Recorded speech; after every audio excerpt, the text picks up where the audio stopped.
Une fois l'étape caractéristique investissement passée, nous nous retrouvons donc dans l'étape financement, où là, nous est proposé évidemment d'appréhender la notion de budget total investissement, en déduction duquel on va pouvoir prévoir soit un apport que l'on connaît à l'avance et que l'on va pouvoir saisir, soit un apport dont on va confier le calcul du montant aux différents types d'algorithmes qui nous sont proposés ici, comme celui qui va consister à optimiser la performance financière,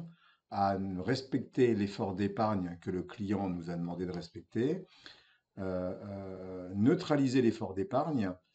qui, lui, peut évidemment permettre à un client d'investir une somme assez substantielle en amont et ne plus avoir d'efforts à fournir tous les mois, et puis respecter le taux d'endettement à 35% pour évidemment des préoccupations de financement.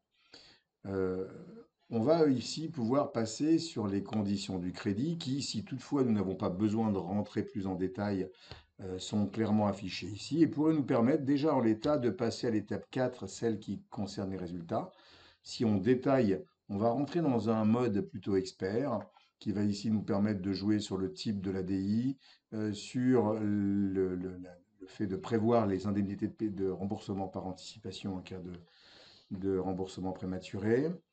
Évidemment ici de jouer sur un certain nombre d'aspects, y compris de pouvoir ici d'ores et déjà, dans un contexte d'amorce de baisse de taux déjà connu, d'aller jouer sur un principe d'hypothèse de renégociation du barème que l'on peut ici imaginer dans 2 ans, dans 3 ans ou dans 2 ans et 6 mois, qui nous permettrait ici de dire que le taux nominal auquel on emprunte à 3,5 pourrait atteindre par exemple 2,5%, et c'est sur cette base qu'on va donc pouvoir générer le résultat.